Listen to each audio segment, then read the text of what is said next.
Good evening and welcome to the Hunt for the Experienced Professionals, brought to you by the National Black MBA Association's Gold Key Access Program. So want to share a little bit about the Gold Key Access Program to those of you who may not already be a part of it. So let's just step right in. Next slide, please.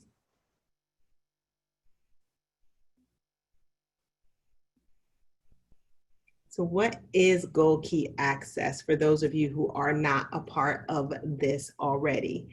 We did a study and recognized that while many of us know that diversity in the workplace can increase profitability, productivity, as well as employee retention, the statistics show that Blacks are not in C-suite positions as they should be. And so as a result, the National Black MBA Association decided to partner with organizations who wanted to change that narrative. So what is the value proposition for Gold Key Access?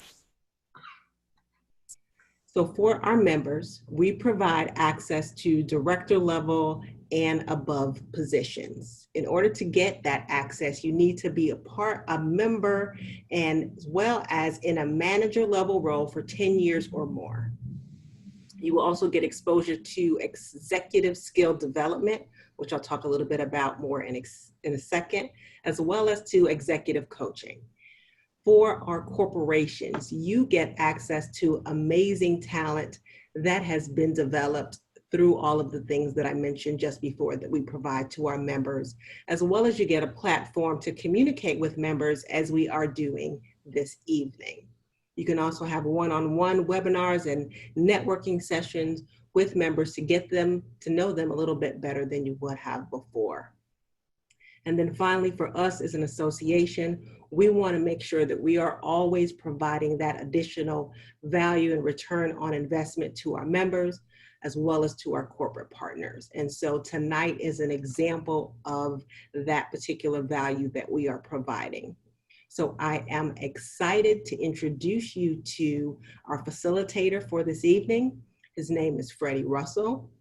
He is part of True North Leadership Group. We partnered with True North this year because True North has an example. They are a perfect example of partnering with the people that they coach and mentor to make sure that they have truly developed that executive level skill that is needed. And they have done an incredible job through a series that Freddie will tell you a little bit more about. Freddie Russell is a coach. He is a speaker, he is a mentor, and at this point, I also consider him a friend. Freddie, you have the floor.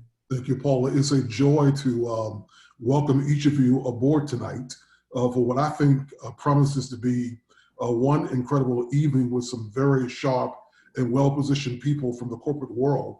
Your colleagues and partners across the corporate world will be here tonight. When we partner with the National Black MBA in this year's edition of the Gold Key program, True North Leadership Group covered 4 critical areas for those who are from a director level and above, or enhancing their skill set as they went further in elevation towards the C-suite or director level, depending on where they were already. We dealt in this 4-month program, we had 4 presentations, 1 per month, starting in the month of May. First of all, we dealt with emotional intelligence, and we discovered in that no matter what level you're on, your acuity in that level becomes even more pronounced and necessary as you move forward. In our second edition of this Gold Key program, we focus in on executive communication. We recognize that your ability to communicate more profoundly and more acutely, the necessity of that also increases as you are elevated through the organization. The third area that we covered was stewarding influence. How do you spread your influence around an organization? What are the methodology to do that? What are some appropriate ways to do that? And what are some effective ways to do that? That was covered in that third session. And then just a few weeks ago, in our final session, was a presentation that focus in on agile thinking.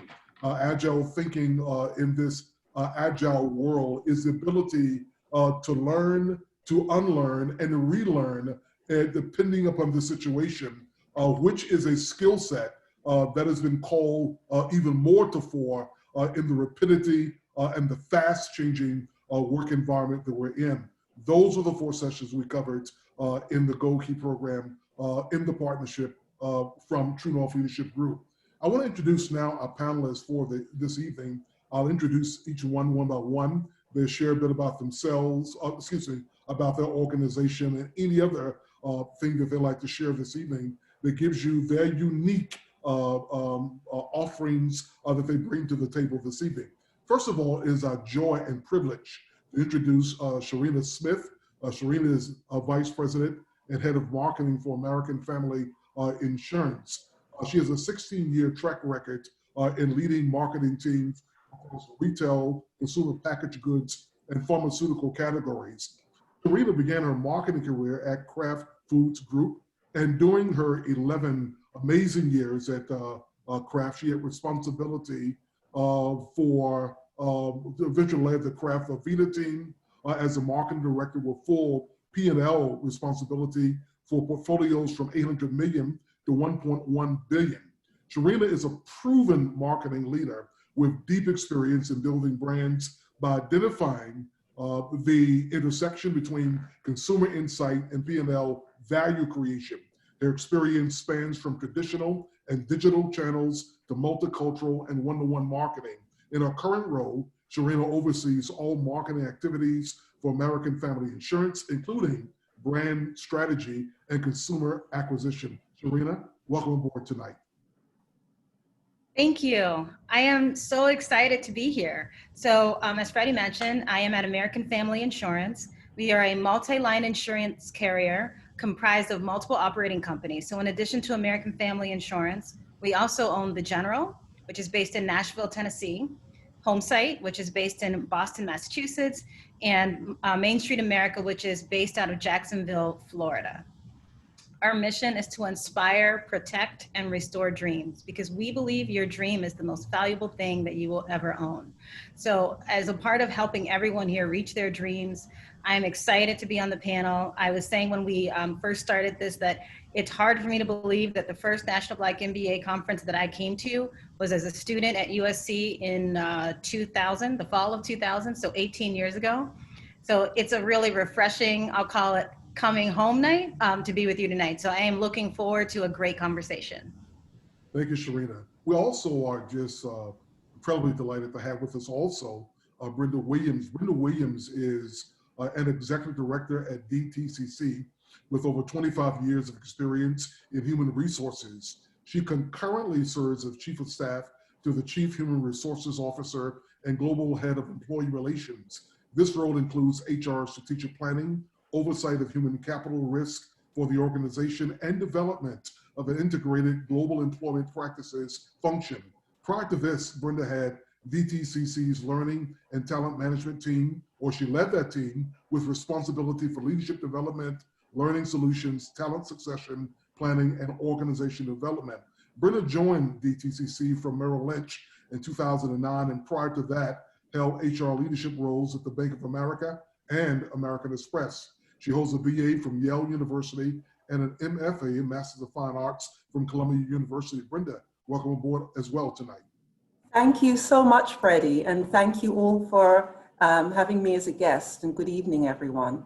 I work at Depository Trust and Clearing Corporation. I've been in this company for 11 years, and DTCC focuses on post-trade processing, which is mostly trading and settlement and clearing. And we do this for the industry. We're neither public nor private. Our clients are the people or the companies that govern us and own us, our board of directors made up of our clients. And we process approximately 90 million transactions daily worth trillions of dollars. And we also leverage our technology expertise and our risk management expertise to provide additional services to protect the industry. And when I joined 11 years ago, I came from Merrill Lynch, a large company, and I was attracted by the size of DTCC, about 5,000 employees in 15 countries. And I was really attracted by the fact that with that size, it was possible to take an initiative. In my case, it was to build a leadership development and talent management function and do it for the entire company. And I found that employees that had innovative ideas had the ability to take those ideas and run with them. So that's some of the qualities that attracted me to the company. I also found that the values of the company aligned with my own values, you know, respect for the individual, a commitment to diversity and inclusion. The senior leadership in the organization is very accessible, and there's a real commitment to mobility and internal mobility, so in particular. So it's been a great journey for me, and those qualities in the organization that first attracted me still exist, and so I'm still there. Oh, great, Brenda. Thank you for being with us tonight. Last but certainly not least is Devaney, Coley, who is the executive recruiter for Liberty Mutual. With expertise and passion, Devaney Coley has worked within the talent field for over 20 years, using both a strategic and broad thinking approach from starting her career and climbing the corporate ladder from customer service to sales to management. She has also worked in a family business, co-owned and operated entrepreneurial startups to Fortune 100 companies. She has come full circle back to corporate America when joining Liberty Mutual over 4 years ago. Devaney is an executive recruiter, skilled in engaging experienced talent across several business units. She consults, coaches, and influences senior leaders to identify their talent needs by building strong rapport and ongoing trust. She has helped to design and enable execution of recruitment strategies with her leaders that align to business needs to attract high quality and professional diverse talent pools. She continuously partners with her clients to identify gaps, build pipelines, challenges leaders to think outside the box, to connect robust talent with a focus on ongoing networking opportunities. She creates strong relationships with talent both internally and externally by listening to the needs of customers and her clients alike. She recognizes that becoming a trusted advisor is earned through trust and genuine relationships. Devaney, share with us tonight, and again, welcome aboard. Good evening. Ooh, I think after that we all need a break. I don't think I realized how long that bio was. Thank you for the introduction, and I am with Liberty Mutual. We're a global leader in property and casualty insurance. The focus is protecting and preserving the lives and dreams of our customers in more than 30 countries. With roughly 50,000 employees throughout the world, we really do offer the chance to work and evolve with a growing company with a deep sense of humanity and a commitment to that diversity in philanthropy. So I have been here, as mentioned, almost 5 years ago at this point. I was very passive. I wasn't looking in the market. I had one conversation and it really piqued my interest. I heard a very genuine, transparent conversation that led to another. I talked to different business units, and what I was hearing, although very different and they weren't part of one another's teams, I was really enjoying what I was hearing. I bought in very quickly to the excitement and the passion. I'm very happy to say that the exposure and the opportunities that we have, both promoting from within and also bringing external talent in to hear their voices. And we don't have elbows out. We really do want to hear what matters. And so the work-life balance, the exposure, the opportunities, all are what makes me jazzed every morning to hit the floor running and to talk about the company and find the right talent to connect the right individuals. Nothing makes me happier than getting a text or a phone call a year later from somebody I hired saying, I just landed that next job. I just got that next promotion. I'm hiring 4 people under me and growing my team. So I love what I do, and it definitely is something that I encourage everybody to connect with me on LinkedIn as well. But the last thing I will say is I'm really happy to be part of social platforms such as Mass Conference for Women, helping the MBA students grow their own careers, as well as partaking in a lot of dinners and many networking events committed to D&I. So with that, I thank you for having me joining you this evening. Great, great. Well, let's get started this evening, remembering everyone that our focus tonight is the hunt for the experienced professional. And all three of these professionals tonight who are panelists are well positioned to answer our questions. And if you want to ask a follow-up question, just type that into the chat box. And from time to time, we'll pull questions from the chat box as well as the questions that have been prepared for this evening. So Serena, let me start with you tonight. Management literature is overflowing, as you know, with advice on becoming the boss. Yet the path narrows significantly as executives ascend closer to the top slots. Is it valid to say that there is no singular one-size-fits-all approach to getting to senior level leadership? In other words, are the paths forward varied? Yeah, so I would say it's a little bit of both, right? So there is no formula that's going to be literally exactly the same for every company, but I do think there are some commonalities or some best practices, I'll call them, that work pretty much everywhere that I have been. And it's one is around, I'll talk about it in terms of performance. So being a strong performer and being able to get the work that you do in front of the right eyes. I think of it as who are the people in the organization who can be amplifiers for your work. So it's not always just your direct manager. It might be other folks who you know have the ear of someone who's in the group that you want to move to, or someone who has the ear of the hiring manager or the hiring managing committee. So making sure that they're aware of what you're bringing to the organization. I think the other part of it I've seen is really building strong relationships. So making sure that in addition to the manager that you work with, you're building strong relationships outside of the team that you work in so that you can increase your sphere of influence and increase the number of people who will talk about you, sing your praises outside of the group that you normally can touch. The last thing that I think about is thinking beyond the role that you're in.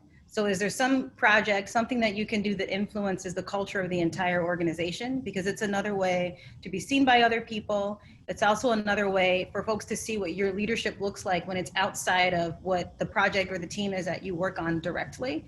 And I think it helps to expand the way folks will think about you. And it helps them to think of you as a broader leader versus just the role that you're currently in. Great. So Brenda, so what role, after listening to Serena, what role does timing play in getting an opportunity?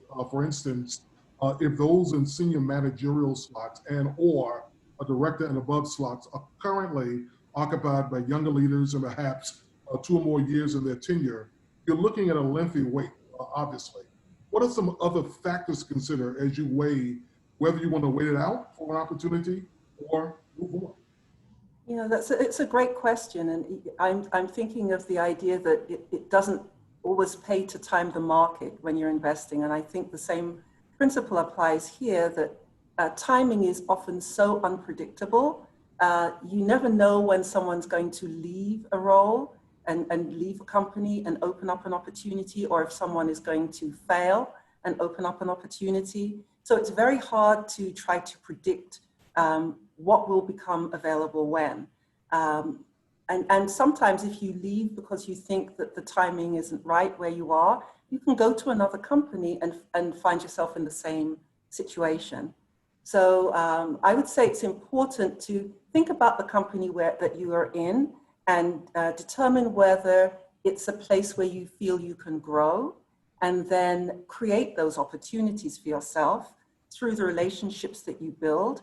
I think it's important to not just look at your internal relationships, look at your relationships outside of the company, what kind of network you're able to grow. And, you know, the people outside company can be very valuable in opening doors.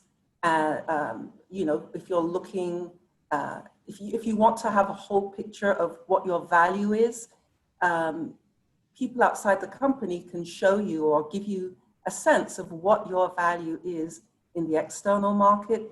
So whatever decision you make, you're making it from an informed place.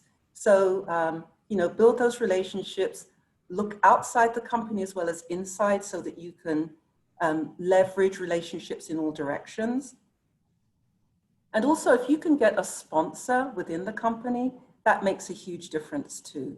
Someone who is in the room and who can talk about you in a positive way when you are not in the room, and who can open the doors and identify opportunities that might not immediately be visible to you. So I think you play it from all of those angles. Let me stay with that question, that last part of your response, Brenda, a bit, and that is obviously you're going to need multiple advocates and allies at all levels of the organization in order to rise through the ranks. Who are some of those advocates, and how would you go about getting their support? I think those advocates, you just said at all levels, I think that's very important. You know, people tend to think of advocates as being only the most senior leaders. I know that when I started in HR, I started running MBA programs, and those cohorts were absolutely amazing. They knew who were the managers who were good to work with, who are the managers that you absolutely need to stay 100 miles away from, what roles are coming up in the organization that you can take advantage of. So I think that the peer cohort is very important. I think that the senior leadership cohort is important. If you can figure out who are the people who see your work and know the value that you bring, what are ways in which you can show that value, and approach those people, and don't be afraid to ask the question so that you can get their support. But there are some people also who talk about a board of directors, where you don't just have one person who is your sponsor or your mentor. You have different people, and each of those people brings something different to the table. One might be your communication mentor, one might be your advancement mentor, one might be your team leadership mentor. So I think it's really important to cast that wide net in order to accomplish that. Thank you. Devaney, let's take this just a little deeper here. And that is to get into more senior manager above leadership responsibilities. An aspiring leader will need to go beyond their functional role and seek out broader experience. Every organization has a slightly different framework of expected experience, but it seems that strategy and operations are the dual sides of a company, or strategy and tactics, or how you want to use that. Do you need to be strong with just one of them, that's strategy or operations, or both? Or can you be stronger at one of them, but you need to know how to manage both? What do you think? Yeah, it's a great question. And this is one of the it depends answers, but there's a follow-up to that. So it's going to depend on the role that you're looking at and what are they looking for. Ideally, you want to have exposure to both. So if you do, you want to call that out. And if you don't have that exposure, how can you gain it and how can you speak to it in a positive light? So if you're not strong in one area, you talk about the fact that that's what's exciting you to this role and that's what you're looking to gain. A manager would, as long as you're having it in a positive challenge, that is a positive challenge for you to be learning this, a manager wants somebody who's going to stay in their role for a while. They're not going to get bored in 8-12 months and want to leave. So if you're putting a positive spin of this is what you have earmarked for your career, and this is the part that you're going to continue to grow in and have that broad background, then that's okay. The positive challenges are just going to keep you interested in that role, and you won't be vanilla. So again, I say it depends, but you want to make sure that you're highlighting where you're the strongest, and instead of making it a negative, you talk about the fact that where you're maybe not the strongest, what you're doing to get there, and then do some research so that you come prepared to have a little bit more of that background. So you're suggesting you need to know how to, at least I'm hearing that you need to know how to manage both, because sometimes you get caught in that tension between some folk being perceived as tactical, some more strategic. You're saying maybe you'll be stronger than one, but be able to manage both. Exactly. And, you want to be able to be a utilitarian player and come in and say, in this role, I was able to be more strategic. And in this role, I was more operational. So you, again, calling out the highlights so that you're seen with what you can provide. But if you were really strong in one area, highlight it and celebrate that and explain that. Great. But Serena, the competition, I'm just flat out, it's truth, it is real, that the competition for top slots is intense. getting into a director above shortlist requires having a demonstrable impact on the entire company. There are countless ways executives raise their profiles. What are some of those ways that you can raise your profile in a company? So I like to think of it as your personal marketing plan. So if you think of yourself as the product and you're trying to market yourself across the organization, I think it's first of all, what do you want to be known for? So is it that you have, you're highly strategic, you have great decision quality, and maybe the third thing is something around intellectual horsepower and your quantitative skill. I think of it as every interaction that you have, how can you frame it up so that you're reinforcing what are those key communication areas, what are those key differentiators about who you are and what skill you bring to it. I think the other way to think about it is, again, relationships are so important, because I was in a conference yesterday and they talked about how in hiring committee meetings, people don't necessarily always talk about the quantitative facts. They talk about the soft qualitative factors of who's a great leader. She's really strong. She's such a go-getter. She's hard driving. I had exposure to her at this event. So I think it's important to make sure that, again, you think outside of your sphere, think about how do I make sure that who I am and what I stand for as a brand, as a product, right, is communicated across the organization and beyond just the group that I'm in. I also think about it in terms of, we've talked about having a mentor and having sponsors. I think it's working with, I think of it as a group of people who are sort of like your amplifiers, right? So there are the sponsors who are there to carry your paper into the room. There are the mentors who are there to help coach you as you're thinking about ways to be more competitive, and who are in some of the meetings you're not in, and who can help you think about like what's the narrow communication and competitive group that you should be focused on so that you're targeted. And then I also think about it in terms of making sure that you're going outside of the traditional patterns of work to be present. So are there events that you know people at work are going to be at? You should be at those events. Are there things culturally that you know your organization sponsors that you can attend? It's just more ways of getting more touch points with a broader group of people. It's making sure that when they have the touch point with you, their walk away language is going to be what you want it to be. So controlling that message. And then I think you can amplify that by making sure that you have specific people that you're talking to that are able to talk about you in rooms that you're not in. It's great. Brenda, I have a question here, but my next question, ironically, one of the questions in the chat is connected to this question. It's amazing, the timing of this. The question I have, I'm going to ask it, but I'm going to ask you also the second question, if you could tie it all together. The question is, how important is being a good cultural fit and being considered for upward mobility in a company? Because most companies have a distinctive culture, and our colleague who just responded to a question in the chat room asked a similar question, but did an expanded view of it. And that is, as I have gained more and more experience in my career, this is coming from Charles Larry Sr., cultural fit has become more and more critical to me in assessing stay or go career opportunities. What is a good approach to uncover potential senior leadership roles with companies that appear to be a good cultural fit, but may not be openly recruiting for roles that will match my career level? If you can answer both, then dovetail where you see the perfect calibration there. I love this question. I think cultural fit is very important. And, you know, I think the first place to start is with self-awareness, to understand, you know, what elements of culture are important to you as a professional, and to ask the question, if you're looking at a company, does this company's culture align with my values? I think it's really important to have that alignment so that you can feel you can bring your whole self to work. People who are aligned culturally in terms of values are more likely to be successful. And I'm going to use a term that is probably not a corporate term, but people who have alignment in terms of culture are more likely to be happy.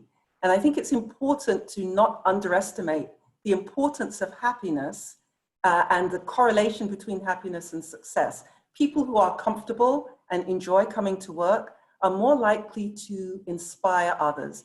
If you are, you know, enjoying your role, you're more likely to be someone who can do your best work. someone who other people will want to work with.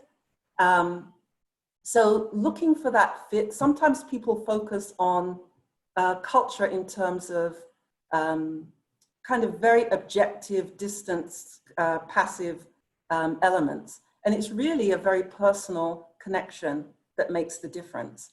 And so if I shift then to the question that's on the screen about what's the approach to uncover potential senior leadership roles that appear to be a good cultural fit. The first thing to do is to do your research, which is not just looking at what's written, but try to talk to as many people as possible. And I think the time to begin that research is not when you're looking for a job. It's something that you should be doing all the time, eyes always open, always listening for clues about different corporations, so that when it comes to a time when you might be ready to make a move, or you might be looking for something different, the research is already ongoing. You're always building those relationships, asking those questions, meeting new people, taking advantage of networking opportunities. If you're doing that on a consistent basis, then you will be in a better position to uncover opportunities and learn about leadership roles and culture that is a good fit for you. Great. Devaney, I'm looking at a question in the chat box there that's coming from Rayanne Ward. Rayanne asks a very important question here, and that is, what are some ways to advance in your career outside of targeting people management roles? Great question. So the first thing I do is if you're within an organization already, I coach a lot of people who end up taking a lateral move or sometimes even take a step back to learn some of the really key elements that are going to be important for them. So maybe they take a step back and they start to mentor and they start to get some supervisory experience and then the management experience. So they start to go down that path. I think it's important to just continue with those conversations and be open with a trusted advisor or a trusted cheerleader in your world, in your network, in your circle, and have those dialogues of where your strengths are, how to reach across the aisles and have conversations of what is open, where you might fit in, what other roles may you not even think about on your radar, and try and get some of that management background as far as where do you want to go next, and continue to have those dialogues. A lot of what Brenda said, I was like nodding the whole time because it applies to so much here. But again, you really do want to find those cheerleaders to help you map out what your next step is, to make sure you're whether it's a baby step or a giant step forward, making sure you're going in the right direction. Great. Thank you. Serena, Felicia had a follow-up question for you. You addressed some things at the top of the panel discussion, and she is saying, Serena mentioned strategic planning and personal brand presence. How do you develop in those areas? What resources could we reference to assist with building this critical information? Serena. Yeah, so when I think about building a brand, I think first there's a product, right? The product is you. When you think about a product has features and benefits. So what are the key attributes of this product? Some ways to think about that are tools like Strength Finder. I find to be an excellent tool that helps you really understand what you are good at naturally. It has good language in thinking about expressing what you're good at naturally. I always like to go back and look at all of my reviews in the past 2 to 3 years to see what was identified as strengths in those reviews, so I can see what am I starting from in terms of what people think I'm good at. I think you can put those two together then to understand, so what are the top 2 to 3 things here that I am naturally good at, that I have a strength in. And then I think you look at the organization. What does the organization value? Because sometimes the things that you're good at may not present in the way the organization values it. So how can I shape the language around organizational vernacular, right? So what may show up is that you manage people well and you can multitask well, but what the organization really values is around a strong drive. So how can you take that skill set and reshape it so that it speaks in the language of the organization. I think once you get that, now you've kind of got what's my brand message, because I think it's important for your brand message to be true about who you are, what are your real strengths, and what are the things you truly are naturally good at and want to do. And then from there, it's kind of what's the PR plan, right? And that PR plan then goes back to seeding that message with the right people. I think the best tools, though, that I can think of are really getting still with yourself and thinking through what are my key attributes and what is the organization value, and how do I frame my key attributes up in the language that the organization values them, and then seek projects that allow me to showcase that, because that's the other part of building a brand. Is always some of that is going to be just proof is in the pudding, so to speak. Great, great. Brenda, how we talked a lot in the Gold Key program about executive communication. How significant is it, how significant should I say, is the need to keep developing your communication skills as you rise through an organization? How pivotal, how necessary is that? Or can you just level off and just ride it into the future? Or is there a need to keep working at your communication skills? Yeah, great question. You absolutely need to always work on communication skills, and realize that the type of communication skills that you need when you're entering your career, when you're in the middle of your career, and as you go up the ranks, the type of skill changes. You know, in all of them, it's important to know your audience and be able to target your message to the audience. But as you go up the ranks, other things become more important. The ability to not just convey information clearly, but to be able to inspire others becomes more important as you go up. The ability to field questions and pivot on the spot and deal with external parties. As you really go up, you're dealing with the media, you're dealing with external colleagues. And so it's a constant journey of investing in growing your communication skills. And so I think one of the things that can help is to look for opportunities to speak. Sometimes you can get within your job, there are lots of opportunities, but a safe space is also external speaking opportunities, where you can just kind of build your craft and practice in front of a live audience. So constantly look for opportunities to present. And don't forget the importance of communicating effectively one-on-one and in small groups. You know, the listening skill, I think, is as important as the ability to speak. So, you need to have the whole package: the listening, the communication, and the changes in your type of communication as you go up the ladder. Great response. Devaney, Serena spent a lot of time talking about personal branding, but Lewis has a question here that I think is a pretty insightful question. What are some ways you use to identify your personal brand's blind spots? That's a really great question. For me, it is asking for feedback and making sure that I'm listening. I really do take a minute to listen to my audience and fulfill what gaps are missing. So I do a lot of presentations. I do a lot of networking events. I've spoken at the Mass Conference for Women, and it's all about making a connection. But every single one of us can grow, and you have to find a trusted advisor or colleague or friend that you can ask, what am I missing? It's about trusting somebody to give you constructive criticism, to get the blind spot that, so for example, for me, I know when I get excited about something and passionate, I start talking really fast. And it took somebody really close to me to be able to say, slow down, we're missing what you're saying. And so it's hard reality, because you're like in the groove and people are saying they love your energy, but it can come across as too spastic.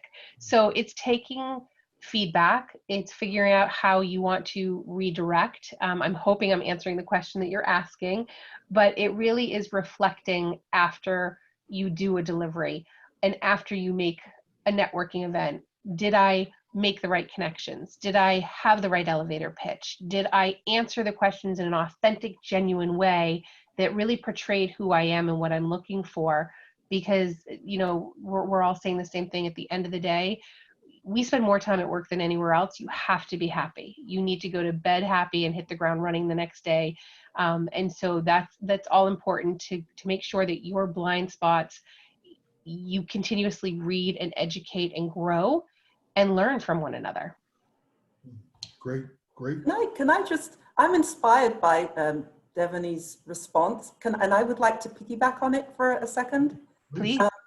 You know, I agree with everything that Devaney has said. And I would just add that with feedback, when we have blind spots, they're usually visible to everyone and not necessarily visible to us. And so when asking for feedback, sometimes it helps to give the other person permission to be brutally honest.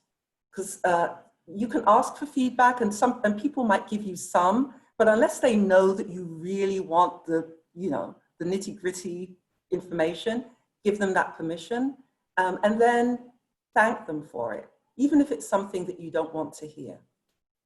Wow, great add-on there, great addendum there. Serena, Michael has a question here I want to pose to you. In fact, I'm going to pose it to all three of you, so answer it as briefly as you can, but as comprehensively as well. All of the panelists have been successful in prior roles before moving and rising to their current roles. What were the critical triggers for you to identify to make the move to your current role with a different company? I'm gonna start with Serena, then Brenda, then Devaney. That's a great question. So for me, it started with like, what was my vision for the trajectory of my career and what kinds of experiences did I know that I want? And I didn't really know like specifically what company at the time. I don't know that I really knew, like I hadn't really defined like a level. I had more defined experiences in my head. So coming out of business school, I knew that I wanted to do consumer package marketing and I knew I wanted it to be more of a general management focus. And so I knew that Kraft was one of the top companies for that. So I went there. And when I left because it got to a point where I felt like I really enjoyed the time that I spent there, but I knew at a large organization with well-defined brands, there wasn't likely going to be the opportunity, or there are very few opportunities to have a large budget and build a brand from scratch, which is it's essentially what a pharmaceutical company allows you to do, because every drug is a brand from scratch with a new consumer group that has to be defined, with a team that has to be built. So it allowed me to take everything that I had learned at Kraft and apply it in a different environment that felt more like a startup, but also gave me resources for the startup. And then when I left AbbVie, it was an opportunity because it was someone that I had worked with before who had posed an opportunity, A, to work with someone that I really enjoyed working with, B, it was a promotion to the vice president level, and C, it was a challenge that I had never had before. So Kraft is a large, well-financed organization that's pretty established. So was AbbVie. JCPenney at the time was large, but I think we all know the story of JCPenney. And so it was, oh, that would be really interesting to go to an iconic brand and figure out if there is a way to revive that brand, because there are things you learn when you're reviving a brand that you don't learn when a brand is strong. And then from there, the next opportunity was, okay, so now I've got traditional brand, I've got a startup kind of a role within pharma. I've got what was it like to work within a struggling business? How do I put all of that together with all of those skill sets and take it to a role that would allow me to execute on all of those cylinders at once? And that was how I got to American Family. So I was really focused on the experience that I wanted based on what I had done in previous roles to get to the next level of career.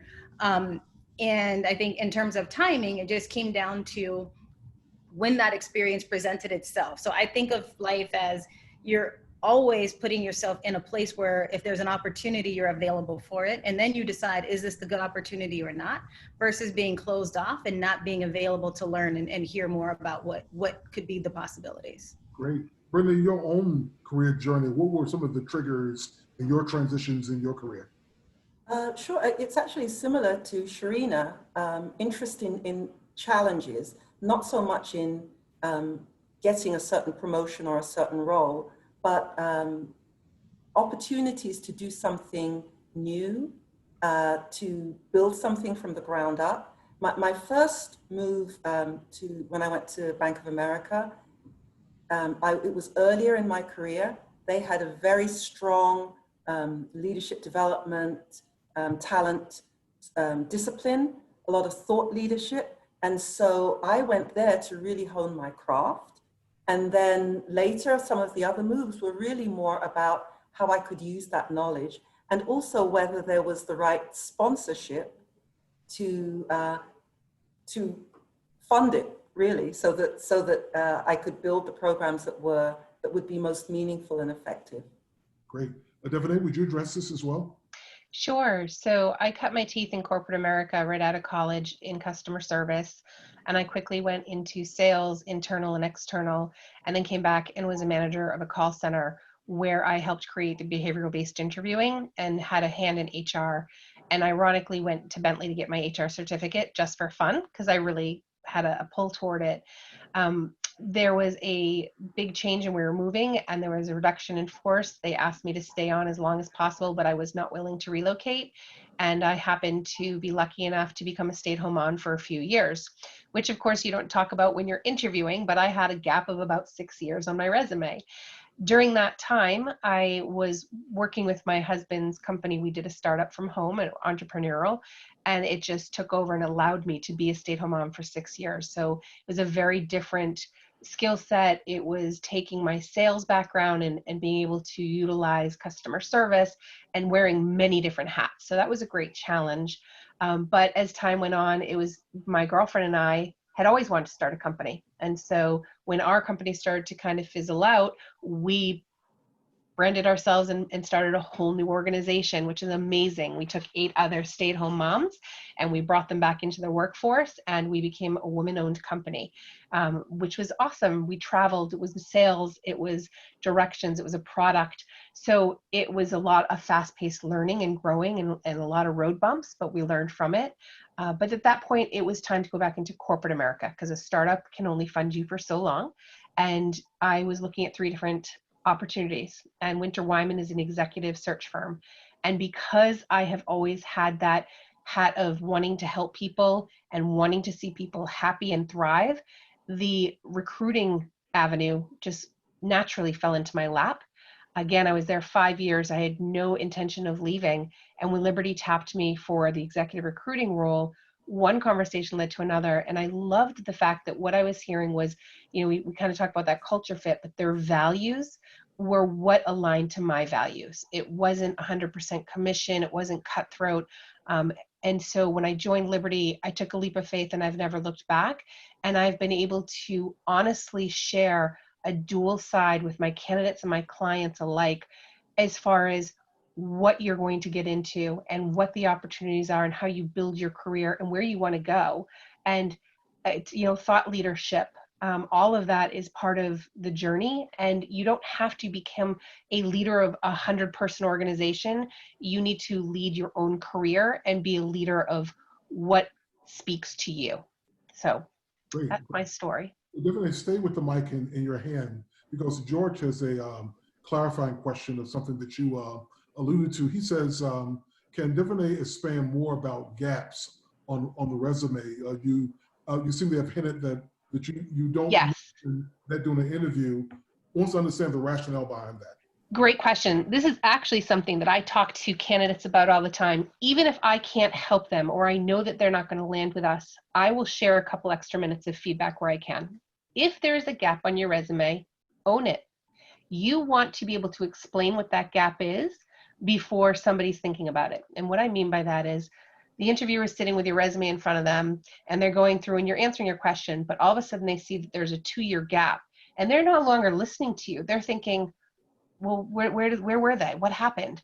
So before they can get to the questioning and their little antennas up thinking, well, where did they go for 2 years?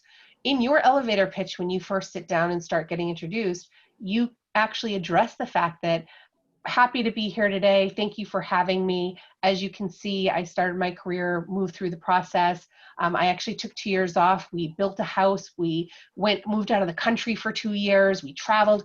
You address that gap, whatever it is. You want to be honest, authentic, and real. Don't ever sugarcoat it. But if you address the gap from the beginning, by the time you get to the actual gap process, they're not even going to address it because you've already told them ahead of time. Super, super. This is a question for all three of you. I'd like you to address it, and that is getting prepared to lead and staying prepared means that you must constantly be growing yourself. What are fundamental ways that leaders can keep growing, and what are some ways you yourself stay in a growth mode to make sure you're constantly improving, constantly learning, constantly growing? What do you do, Brenda, with all of that? Many things. The world is constantly changing, and our disciplines, it doesn't matter what discipline you may be in, there are developments all the time. So it's important to stay on top of changes in your own area, in your own discipline, through, reading, talking to people, external events and seminars and so on. And then experientially, it's important to grow. There's a lot of information out there that there are certain types of experiences that are developmental for leaders. And when they look at the people who made it all the way to the top, there are certain common experiences that they've had. Things like turning around a dysfunctional team, taking a product or service that's not doing well and turning that around, taking something that's small and local and taking it to a wider, a global or broader regional audience. So there are many experiences that help us continue to grow. And it's important to kind of think consciously about what your gaps are and what experiences can help you to close those gaps. Also important to think about what your strengths are and where there are opportunities to leverage those strengths so that that can propel you further too. We tend to think about our development needs as the thing that we need to focus on in order to grow, but really our strengths are just as important. And if we can leverage them, they will really propel us forward also. Yeah, that's great. Serena, how would you address it? What propels you to keep growing and developing, and what are some practical things that you do? Yes. Similar to Brenda, I would say reading. So I think it's important. I tend to read a lot, and it doesn't always mean that I'm reading a book. It could mean I like reading The Atlantic. I like reading The Economist. I like reading other journals or periodicals that have relevant information that just keeps your mind engaged in thinking about problem solving in general. I also think that belonging to industry groups is always helpful, and attending some of the webinars or seminars that they have, because it's an opportunity to understand and learn what other challenges your peers are struggling with at other companies, and thinking through like how are they solving them. And they may not be a problem you have, but it automatically makes you start thinking, oh, if I had that problem, this is what I would do. So I think of it as exercising your problem solving muscle. Great. Devaney, would you close us up with that one? Yeah, sure. So I would love to tell you that I read a lot of books, but if it doesn't interest me in the first chapter, I move on. So it has to capture my attention and speak to me and be real, right? There's a lot of podcasts out there. I do a lot of reading articles as well, a lot of LinkedIn. I'm always involved in networking events. In fact, right before this one, I was included in a networking event, and it was all about the HRIS systems and HR and how you better your teams. And so for me, networking will lead you to another person who's going to open your opinions. I'm not closed-minded, and I've learned that. So for me, what I always thought was like black or white, or salt or pepper or hot or spicy, there, I'm learning that there's so much more in between. And so I just continuously am pushing myself to think of other viewpoints and to grow and to learn and to push myself and realize how much we evolve every year. So I know that that's a long way around saying that it's whatever speaks to you as far as where you can find the information. And if it resonates with you, keep reading and keep pushing yourself to learn more. Wow.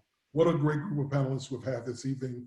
All three of you are sharp, and it's fun listening to you as you guided us and shared your wisdom this evening. I'm going to turn things back over to Paula as she will close us off this night.